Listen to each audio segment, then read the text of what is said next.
The following program is rated TV MA-LSV. It contains strong language, sexual situations, and violence. It is intended only for mature audiences.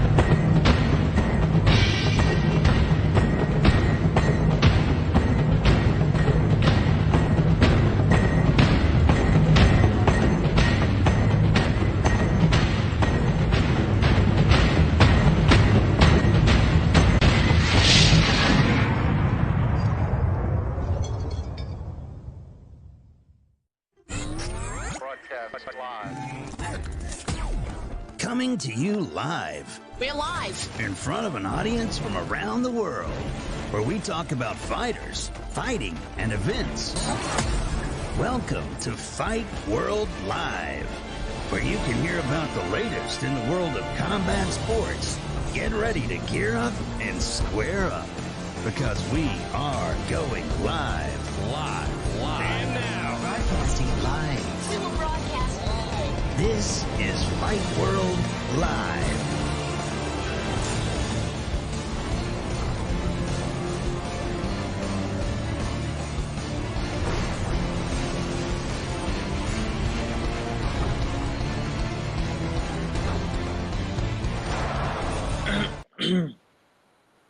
Oh my goodness, welcome to another edition of Fight World Live on Amazon Prime. We are here. Well, I'm riding solo today, and I also caught a bad case of COVID, so bear with me. We are here with the man who is fighting for a world championship. Still, when was the last time you lost? Like 20 years ago? Like, when's the last time that you... Technically, I lost in 2018. The last time I lost before that was 2010. Fair enough. And also my co-host, Under Jake Hatton. What's going on, baby? How you doing, brother? Hey, sorry I'm late, guys. Yeah, it's all good. And, of course, the man of the hour, you are fighting August 12th. Right now, I think you're in Colombia right now. Is that correct? I'm in Bogota, Colombia, and if people didn't know, this is a 2-mile high city. Everyone, talks about Denver being super high. It's a mile high city. Dude, this right when you walk out, you're like moving with your bags, and you're, why am I tired? And it's ridiculous. Holy shit! It's funny that you say that because I live in Vegas now, but I grew up in Colorado at 5,200 feet, and I went home to run the stairs in Manitou Springs, which is a mile straight up. And it goes to 8,000 feet. And I tell you what, I went up the first 5 stairs and I could barely breathe. Dude, it's crazy. They have they have a mountain here that everyone goes, to train at least twice a week. Even the elderly, that's how they stay in shape here. And it's called Monserrate. And it's just, it's a big tourist attraction. You can take the trolley or tram up, but everyone else wants to, run up and work out. And it's literally like I train at Extreme Couture in Vegas. So I go to Mount Charleston, and the trail is a slow incline up, and it's like 4 miles one way, 4 miles back, but it's only 11,000 feet. Here, you're technically moving up 11,000 feet, but you're going like this, and it's just stairs and then incline walk, and it's easily the hardest thing. And one of my friends the very first day at Guatemala, who's also on the card, he's like, "All right, come on, let's go." I'm like, "I'm going, dude. I just got here. Like, this is a lot." And then out of nowhere, we get like halfway, and both my one of the guys I sponsor that's also on the card, Edgar Torres, we're both like leaning over stuff, and we're just, and then we look, and we just see this old lady, nothing less than 70 years old, with a cane, just walking. She's like, "Oh, buenos dias," like, "Good morning," and just slowly walking past us. And we're like, "All right, we got to go. Let's do it again. Come on." Yeah. That's right. Nothing like her to check your manhood, right? Yeah. That was like, thanks. This is a great welcome in here. The great Jose Shorty Torres. There's so much shit we can talk about because your career, your resume is a mile long. You fought the who's who. You fought everywhere on the planet Earth. We were just talking about you haven't lost since 2018, and now you're heading to a world championship for Brave August 12th. I can't wait for that fight. How you feel going to that fight, brother? I feel good, especially coming here to Colombia early to get ready for these, 2 weeks to get used to that altitude. Yo, man, I've been able to do a lot in my career, but with this guy, he might only be 6-1, but he's also 5'10", 5'11", and I know his story, or at least most of it, from his manager before even signing the fight. This guy used to work, and he's born and raised in Africa. I can't remember exactly what country, but he's representing South Africa. This guy used to work, I think, $2 a day driving a bus for 8 hours. Like, he's part of the third world country of Africa. So when you fight athletes like that, I mean, you remember the story of Manny Pacquiao. He started fighting because his dad had to cook his dog just to, have food for the family. He's like, all right, yeah, I need to go to the city. I need to start doing some things. So when you fight guys that might not have this crazy resume, again, you look at Francis Ngannou, it's like, but they are dangerous. They have power. They have this. This doesn't just give him a belt. This makes, probably changes his entire life. So for me, it's like, oh, even though I might be a favorite, I'm like, yo, this guy is extremely tough. So I need to be 100% on my game. If not, it's going to be a very, very bad night for me.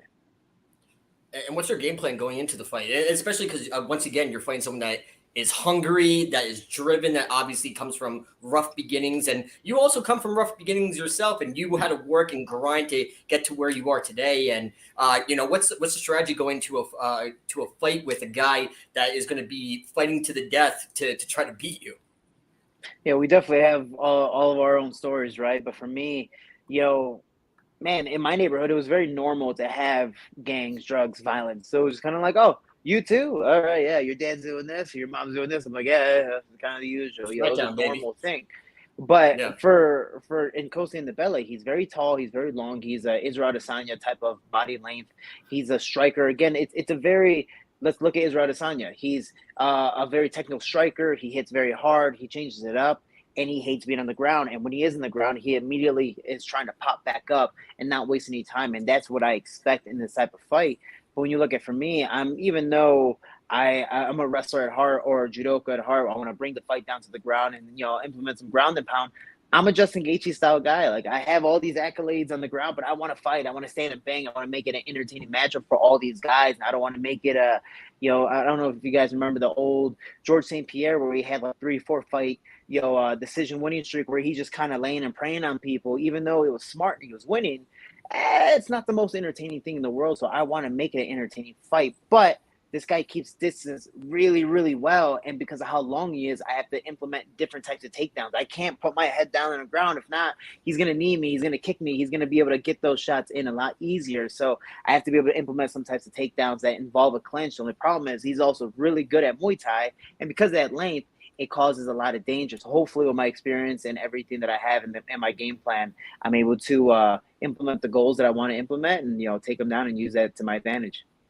Jake, I gotta show you a video, man. There's a video of Shorty getting in this guillotine, and I swear to God, it was tighter than literally Tupac and Suge in 1994. It was the tightest thing I've ever seen in my entire life. Like, your submission game is fucking scary, man. It's something else, bro. And you're wrestling too. I would assume that he wouldn't want to, pull the trigger and really get into those punches and get into those strikes because he's afraid to go into the pocket because you're wrestling. It's a fucking nightmare to deal with. Wouldn't you say that would be the main thing where he's not going to be able to let off strikes because of your wrestling and how scary your wrestling is?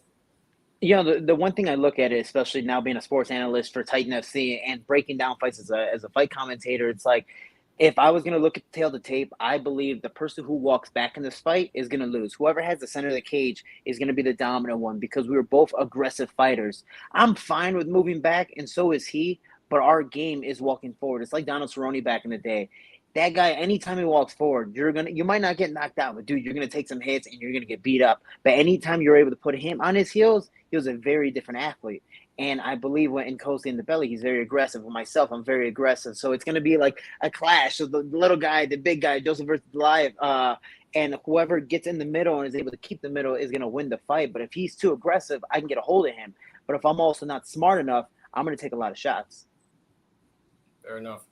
Jake, you guys would have a lot in common. But whenever Jake got a hold of somebody, it was frequent flyer miles. He was fucking slamming people and shit. Like, you guys are birds of a feather. You know what I'm saying? Well, when I first started, everybody knew me as a striker. So I'd have these guys wrestlers. So they'd bum rush me. So they'd just come in aggressive, and it was just an easy double leg, right? They'd go right up over the shoulders. So, for a long time, I didn't even get to do any stand up. But hey, sometimes the path of least resistance, right? They give you an easy takedown. We're going to take it all day. Well, it's funny. My last opponent was I believe the same 5'10", 5'11", and he dropped down from lightweight all the way down to bantamweight. Gigantic guy, super shredded. And I was kind of like, no offense, man, but why are you doing this? Like, you don't have to do it. Like, you just go to featherweight. But he ended up cutting all the way down, made the weight. He was, he was huge in the cage. I'm just looking at the other side, like, huh, okay. And he was so aggressive, but he was also afraid of my pressure, that he kind of forced those shots. And I like to say I'm kind of like Canelo Alvarez, where it's an aggressive counter fighter. Like, I don't usually attack first, but I get so close to you that you panic and throw something dumb out there. And I'm like, oh, cool. Taking advantage of it, able to throw whatever combination to use as my entry. And I'm a big judoka. Shorty Airlines is my huge, huge thing. And I always say, like, you're not going high, but you're going up. And it's not the best thing. We're still trying to work on it, but a lot of people are getting reward points. So it's a good thing. I like it. And devastating ground and pound and just a submission game. And, oh, my God, you have all the weapons and at your disposal. So it's just a matter of where you want to take the fight. And after this, after you win the championship, because, I believe in you, brother. I know you're going to win this championship. But after you win the title, do you want to stay with Brave? Do you want to go somewhere else, take your tools somewhere else? Or what's your game plan with the rest of your career after you win this world title? For me, the same thing I did with Titan FC. I mean, one, there's always a contract clause when you win a belt automatically. You have to stay an extra year or fight 3 more times. It's just any promotion that you signed with.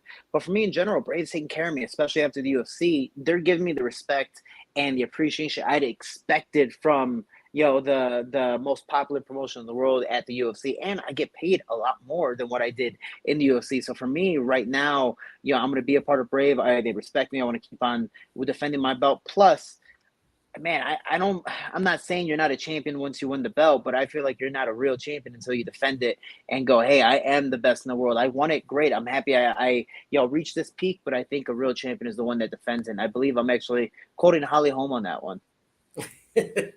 Fucking awesome, man. Awesome. So I know you're strapped for time, and obviously I want to get to 5 questions and 5 topics. I don't know if you ever played this, Shorty, but 5 topics is where fans actually submit questions that we ask you. Obviously, you don't get to the highest level of the sport without knowing a thing or two about a thing or two. So, yeah, hopefully. Are you ready to play 5 topics? Let's do it, man. I'm always down for a good game. Fuck yeah, man. All right, let's go to our favorite game and Jake's favorite game. Let's go to 5 topics.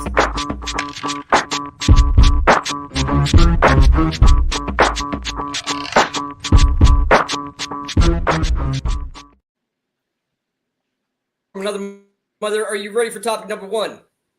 Let's do it. All right, let's go to topic number 1. Let's go!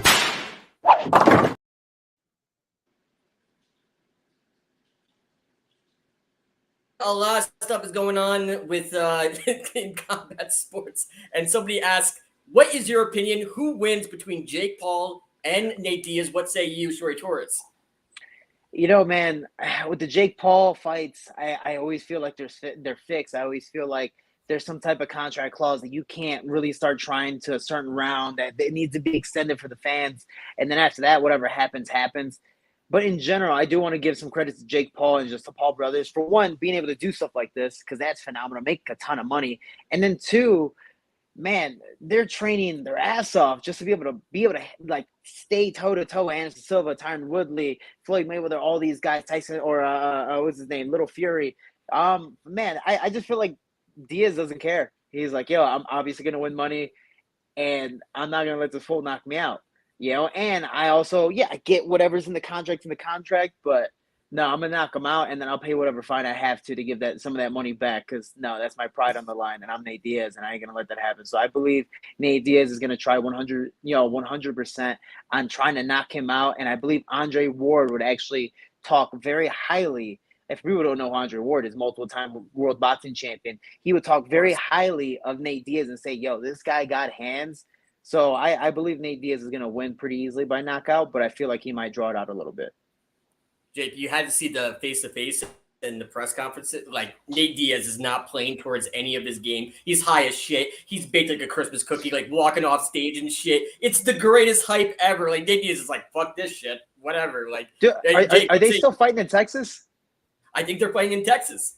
Oh my gosh, good luck, Nate. Never mind.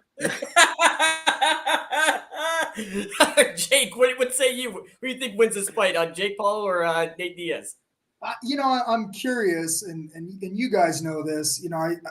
And when you start in a certain sport, like I started wrestling and then I started boxing, and then you get very proficient at boxing, but you're limited to a certain skill set, a certain movement type, And when you go into MMA, you start utilizing all your tools, your stance changes, your movement changes.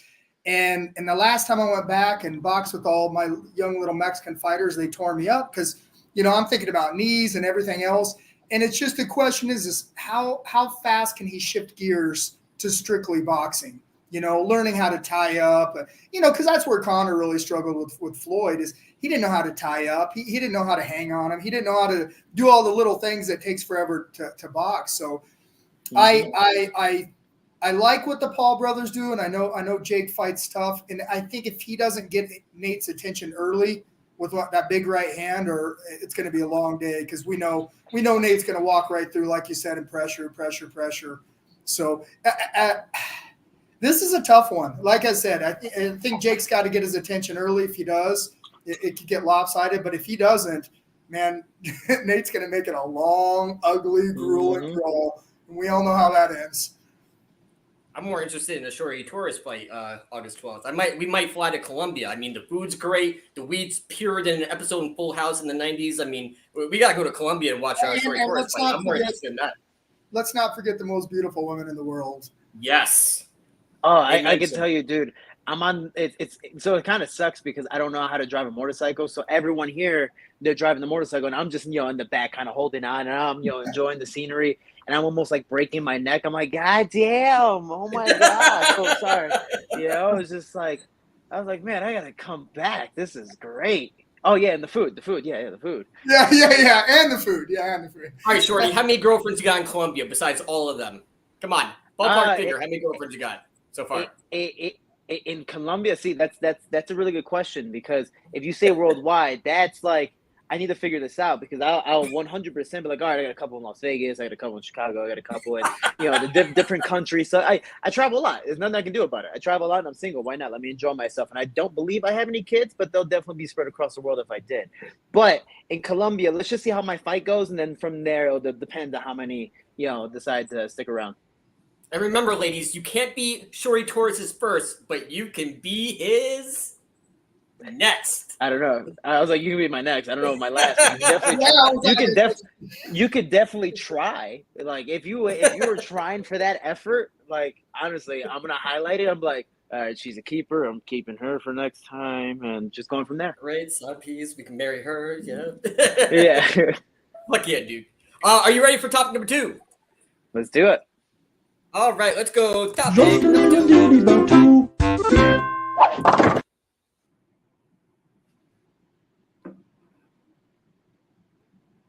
Francis Ngannou versus Tyson Fury, because it's actually going to happen. This shit is actually going down. What say you, the great Shorty Torres?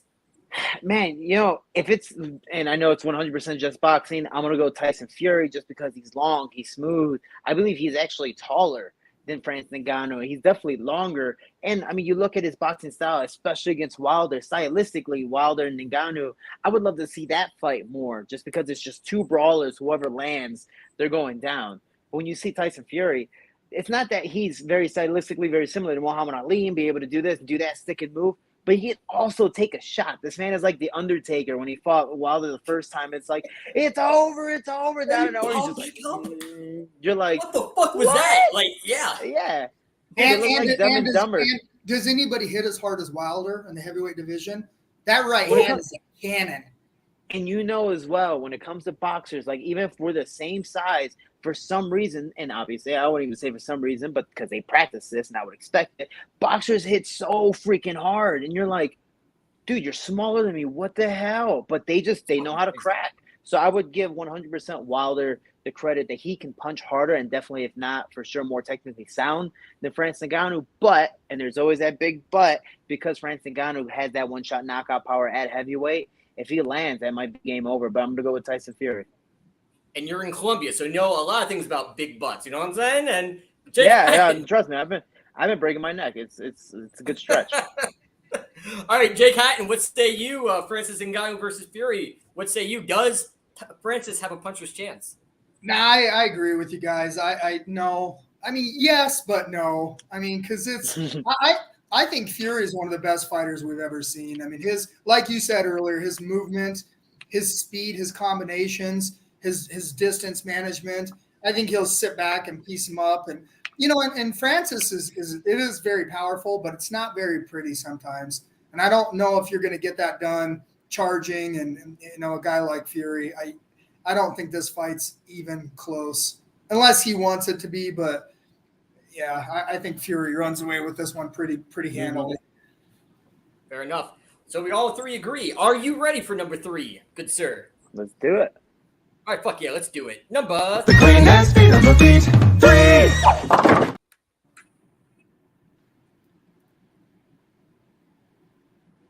you ever tried bare knuckle?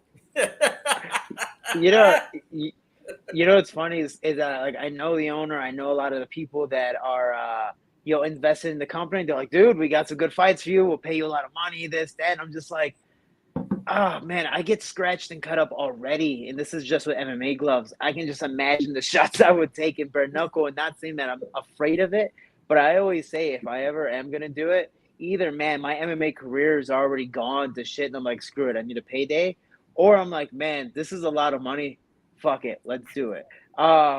But for me, I think if I were going to do it and my career is kind of dwindling down where I'm like, all right, I'm not going to be champion in this promotion anymore, or there's no type of chance of me really getting to that point now, I'm a journeyman in whatever promotion I'm in, screw it, let's do bare knuckle, let's have some fun.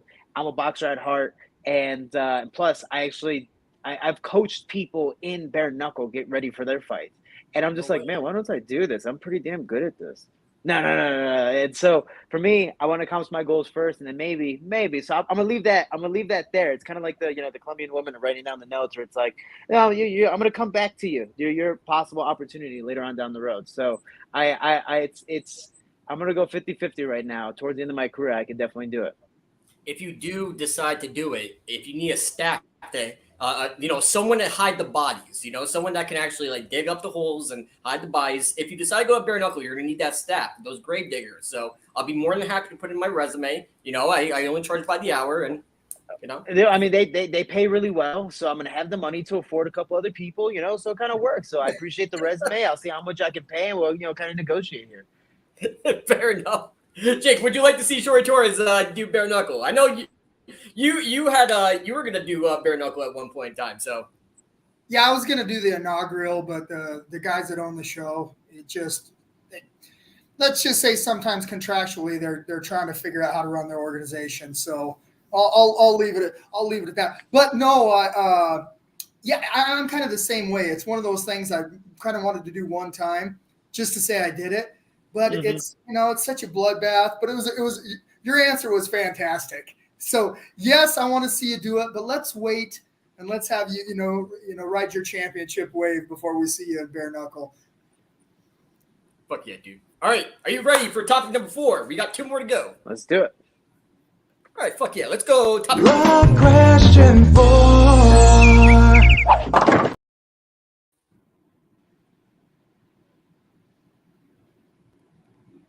Jake, I forgot to tell you I got COVID. Yeah, I'm pretty sick. Pretty bad. But nevertheless, topic number 4. Does Conor McGregor ever fight again? What say you, Shorty Torres? Talking about pretty sick. Conor McGregor, I just don't know, man. He's such a different person after getting gigantic. And I wonder what he's taking, because it seems like great stuff, because he is happy, energetic, and just him, I guess his true self all the time. I don't really know. But when it comes to him fighting again, as a fan, I would love to see him fight again. He was a pioneer in the sport. He's done so many great things. He's a phenomenal fighter. But I believe now because of that Floyd Mayweather fight, and now him trying to get Floyd Mayweather too, it's like, I just feel he's more into boxing stylistically. Look at the second Dustin Poirier fight. His stance and everything was very, very different. He's not as hungry. He's made millions of dollars. I mean, he's done so many phenomenal things that he does not need to fight anymore. And I believe it's just a hobby, to where he gets to a certain point in that round, especially that Dustin Poirier fight, where he's like, why the hell am I even doing this? Like, I've already accomplished everything I need to do. I'm making millions of dollars. all right, let's just see how this goes. And he doesn't fight at his best, and then he gets knocked out, or he doesn't fight at his best, and then certain things happen. So it's like I want to see him fight as a fan because he's just so entertaining. But seeing him and given I haven't seen and sat down and watched the Ultimate Fighter, but seeing those little reels and him dancing behind people while they walk out, it's like, dude, so many drugs, so much steroids, so much of this, so much of that. You're such a different person. I'd rather see another celebrity type of death match for that instead of an actual MMA fight against like him versus Masvidal or Dustin Poirier again. I'd rather see him fight Mayweather too, just because of the lead up, not even the fight itself, because he's just a very different person. He's a shell himself because he's not as hungry, and I believe that's the biggest statement that I can make about that. I would actually want, and Jake, I'm sure you concur with me, but I would like to see a steroided, roided to the gills, Conor McGregor, coke to the gills before he goes out there. Like, if I was the president of USADA, I'd be like, wow, that's money. I can print money if I let Conor McGregor fight like this. I would allow it, as president of USADA. Hey, old pride rules. Just come in juiced up like a giant, 9,000-pound gorilla and let those guys go. Does a piss taste of milk melts the cup?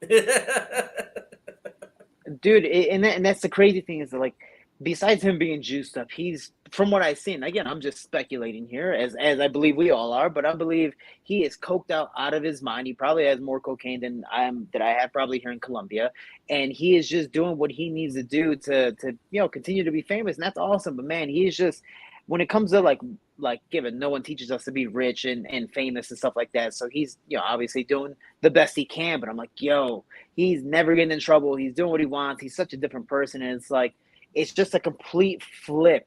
It's like Tommy Morrison back in the day with boxing. Like, he got so popular, so famous, and then all these bad things happened to him because he stopped focusing on fighting. And it's like, oh, well, he technically didn't need it after some point because he made so much money. He had so much of this, so much of that, and he was just a shell of himself. So, it sucks to see, but I wish we could see prime Conor McGregor again versus so many champions today. Very true, very true. All right, before we let you go, are you ready for topic number 5, good sir? That's the last one? What? All right, let's do it. The great Shorty Torres says he's ready. Let's go. Topic number 5. Let's make a baby 5. I was like, I just want to make it clear, I am usually never ready for stuff, but I just say, fuck it, let's see how this goes.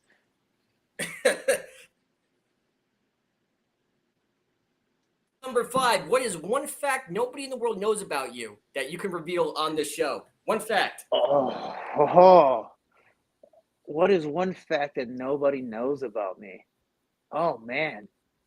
It's like, do I want to make it happy? Do I want to make it dark? Usually the fact that people don't know about me. That one's a fact. That doesn't need to be said. I was like, after my last relationship, I was like, well, that didn't work. All right, hey, how's everyone doing? So I just kind of went to the party room. I was like, Connor, what are you doing here? But with that being, I was like, hey, how you doing, man? Damn, what's a fun fact that nobody? I want to make it like happy.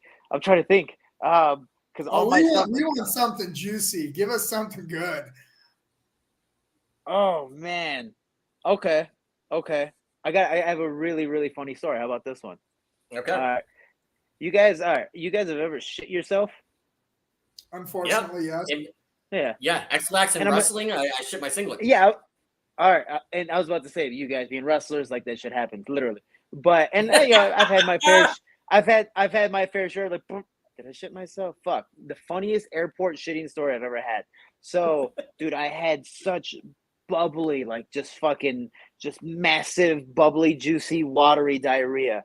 And I remember being on this like 12-hour flight. I'm pretty sure it was like from Bahrain all the way back to the States. And I'm just like, I gotta take a shit, and everyone's gonna hear the like, you can't control it. Those aren't like gas ones, and it just sounds like I'm pouring water into the damn toilet, because that's all you hear. And dude, when I was done, the question is what did you eat? I don't know. All I know is it was definitely after weigh-ins. I won the fight, and I ate so fucking much that my body was like, yeah, go fuck yourself. We're not doing this. And so it just was like, we're not even gonna digest it. We're just gonna make it into soup. You squirt it out, and there you go. And so I'm fucking sitting there for like half an hour, and then I'm like, you know what? After like wiping 30 times, thinking you're done, and you're like, nope, I gotta sit back down. And so, dude, I look at this massive puddle of shit, and it's when the airport toilets in the flight. This is in the flight, okay? I'm in the flight. Remember, there's no water in these toilets, and so I just see this big fucking porridge, looking at me, and I'm like, damn, that was a fucking lot, And so I'm just like, all right, cool, like whatever. And me, I want to see this bitch go down. Like I just want to see airport or flight toilets. It's just air. They do this and it's, trying to like suck down. The only problem is those are timed. So it's like a 2-second thing. It expects to like suck everything down, then it closes. I'm thinking, all right, cool. Let me fucking watch this motherfucker go down and let me look. And I'm looking just like this, standing up, against the door because it's such a small bathroom. And I pressed the button and it was so much water that not all of it made it down. So this thing has to stop and the air explodes back up. So if there's something there, it kind of like poofs it back up. It's all fucking water. So this thing goes and out of nowhere, watery shit hits me. Everything else that was left in there hits me. And I remember not even moving. I remember looking at it, luckily my fucking mouth is closed. I'm looking at it and I'm just like, and I just remember contemplating in my head, I'm like, this shit is fucking hilarious. Okay, all right, that sucks. The funniest part about it is I look, I go like this, I look in the mirror and I have like shit stains all over myself. And I remember dude, I remember looking in the mirror, having shit stains. Luckily, somehow none of it got on my clothes, just somehow all my face. Like I fucking bukkakied myself with shit. And then I turn around to look at the door and there's a silhouette of my head of shit. And just a clear fucking... And I remember looking at it, I'm just like, I'm so happy no one's here because this is funny as fuck. And then I remember just being in there like another 20 minutes, like, all right, where's the toilet paper? Just like cleaning myself and then trying to, I'm like the Mexican fucking cleaning man, just fucking everywhere, talking shit to myself. And it was great. And then now if there's ever a ton of liquid in a flight toilet, cover that damn lid and then flush the toilet. So there's a fun fact for you. And it probably came from Shorty. That is the best. That was the greatest story I ever heard in my entire life. That's the best one we've heard yet. Best fucking legend. All right, Mr. Shorty Torres, I know you're in Colombia. You're going to be training. Can't wait for the fight on Brave. You're fighting for the World Championship August 12th. I can't wait to watch it. Jake can't wait to watch it. Any shout-outs you want to give? Anyone you want to give a shout-out to? I can't wait for this fight. And, of course, my brother from another mother, we're going to be rooting for you, and we're going to be on your bandwagon. So who do you want to give a shout-out to, brother?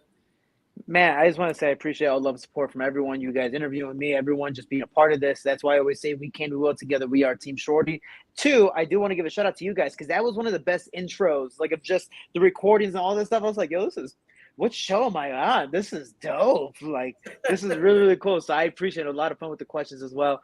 And then 3, man, it's been an amazing journey. I'm surprised I made it this far in life in general, not just in my career, but overall in my upbringing. So I'm just happy to be here and everyone supported me and doing their thing. It's like yesterday was my birthday, so all the people that reached out and did all this, did all that. I know you reached out as well. Like I appreciate you guys. And it's like, damn it, I'm 31, but we'll celebrate with the Colombian women after. And so it's been all I want for my birthday is a big booty hoe, and it so happens to be in Colombia, so it's gonna be great. But for me, man, it's been an amazing journey. And I think the only real shout out I want to say is, for everyone that supports me, I have a link on my Instagram. It's for my Team Shorty Foundation. I sponsor a lot of athletes. Actually, one of the guys on the card, he's the second fight on the card. I brought him in from Peru to fight in this card.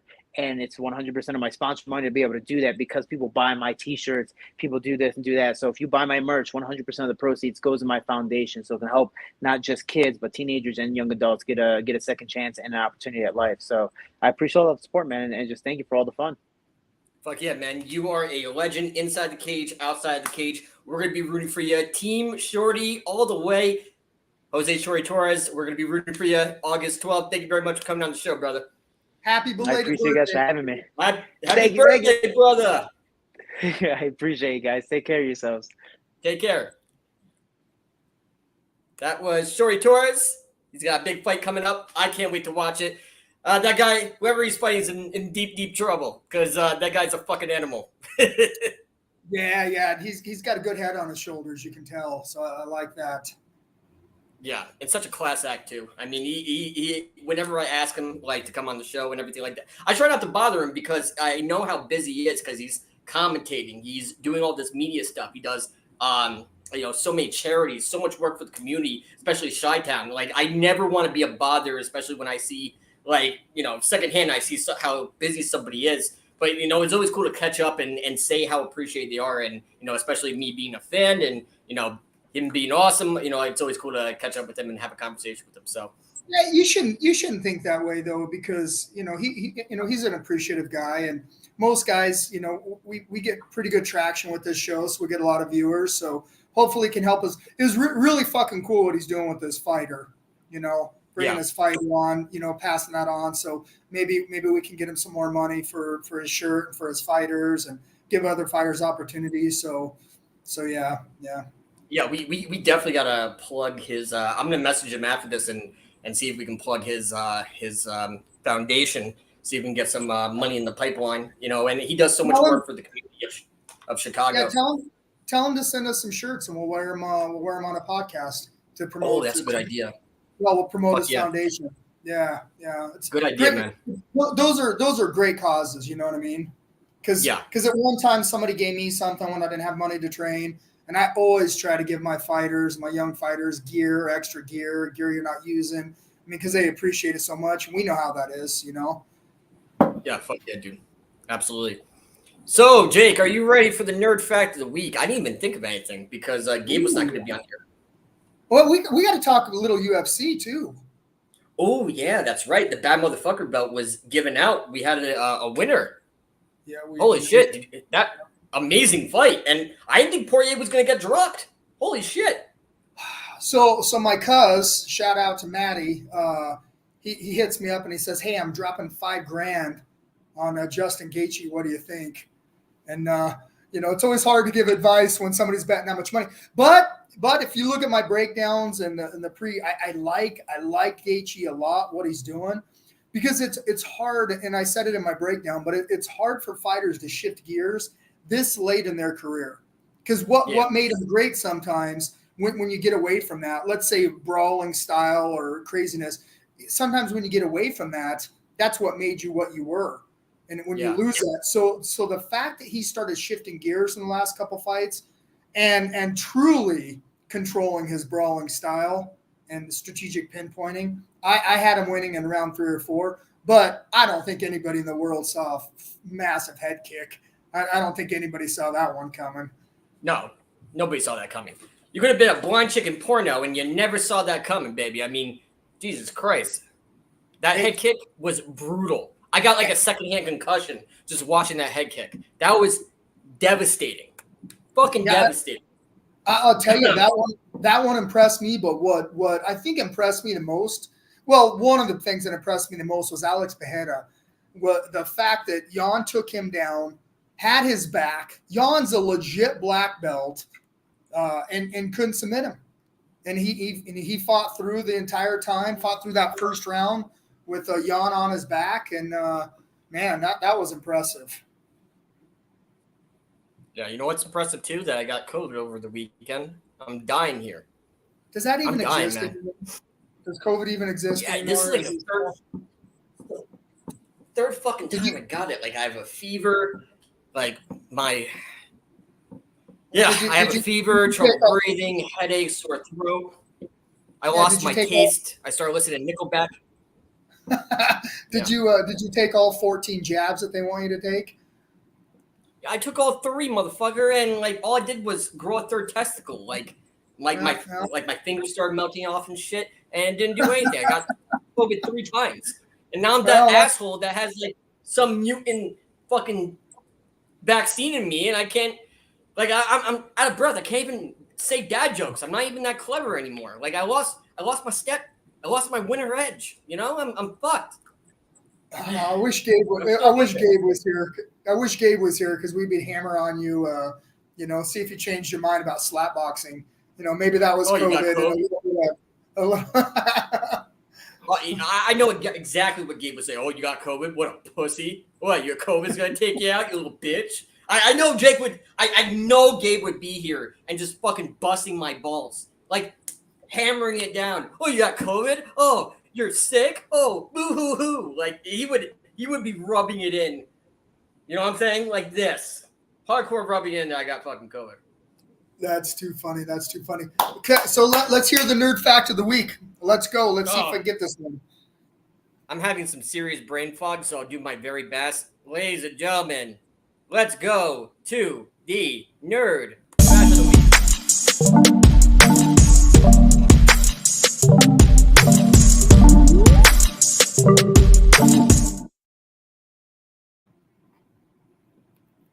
The nerd focus here is the nerd fact of the week.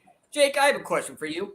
Who was the very first Pride heavyweight champion? Whoa.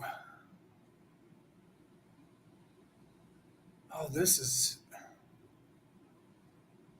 You know this. Come on. I want to go with the easy answer and say Fedor.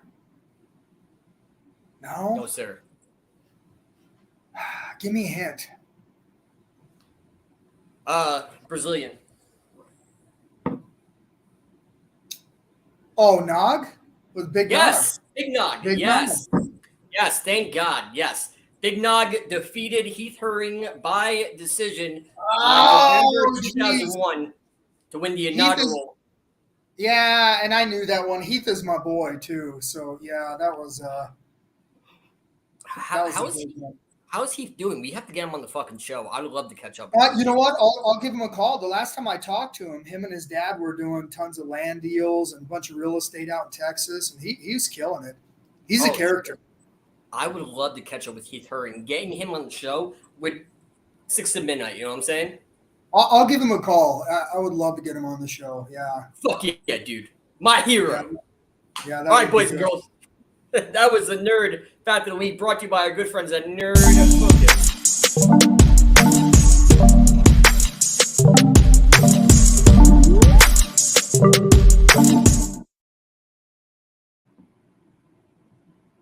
Game this week, but final words, final thoughts from Thunder, Jake Hatton. What say you, good sir? Final words, final thoughts. I'm glad we jumped on the show. And we got a lot of great fights coming up. I'm real curious to see how this Diaz fight goes down with Jake Paul. It just didn't seem to have much steam, and they tried to create a brawl today for some media. And I don't know. I think those huge boxing paydays, those celebrity paydays, might be slowing down. But I'm curious to see how that plays out this weekend. I think that it jumped the shark, and I was looking at ticket sales, and all the outer seats are, you can buy tickets for like $30 for all the outer seats, and I'm not seeing much traction online. I'm not seeing the excitement. No, none. And the problem is Nate's usually. I mean, both the Diaz brothers, they don't try to, but they just seem to have drama follow them, starting a fight, saying something. I mean, they're great marketing without trying to be marketing. Just they're just who they are. But this fight, Jake keeps saying, hey, bro, we brought you on here to promote the show. And then Nate's saying, hey, look at my fight history. You know what I mean? That promotes enough. So it looked like today, I was talking to Scott about this over at MMA Weekly, and it looked like they were trying to artificially start the brawl. Like, Jesus, we need something here. So, they separated the two sides, and then they just sat there for like 2 minutes and just let him talk when it was done. And finally, they manufactured this brawl trying to get some traction. But, yeah, I don't know. I think people, I'm not going to say over it, but just not as excited as they were. I think the newness kind of wore off. But I'll still be watching. And I appreciate you coming on the show and coming on so early. And I'm fucking sweating. Like, I'm in a puddle of sweat right now. Like, this COVID is kicking my ass. I'm in big trouble. So if I die, I'm glad that you were the last person I talked to. Buddy, I don't think you're gonna die from COVID. I hate to break it to you, but the numbers are pretty safe. I think there's a lot of other things you'll die from, before COVID. I think you'll be all right. Like you stabbing me to death if I argue with you about power slap again. I think that's how I go out. I think that's how I go in. That's a big one. Yeah. I could just imagine you finally like fucking strangle me to death. I come home with like a fourth grader discovering his first boner. Jake, you never will believe where I was at. Power slap 4. Jake fucking finally loses it. Finally loses his shit on me. Like he finally like does the deed and just fucking strangles me to death. And it's gonna be like an O.J. Simpson murder scene. I think one day I'm gonna drive you up the wall. I'm going to make it at that breaking point. And then you're going to see the black glove outside your house. You're going to ride around in that white fucking Bronco all across fucking California. I think that's how I go out. And you'll get off with murder too. Hey, I'm not going to get off with it because I'm going to record it before so I can send it to Gabe. So Gabe can enjoy that as well. So we're all going down. All right, my friend. Thank you very much, everybody, boys and girls. We're now number 4 on Amazon Prime. I don't know. You guys are fucking animals, but we're number 4 now, beating Bleacher Report. We're on the ass of the Dallas Cowboys Network and also CBS Sports. Thank you very much for tuning in. I have COVID. I'm going to go kill myself. So if I don't die from COVID, it's been a pleasure and an honor. We'll see you next week with another great guest. Shout out to Shorty Torres. Best of luck in his world championship fight.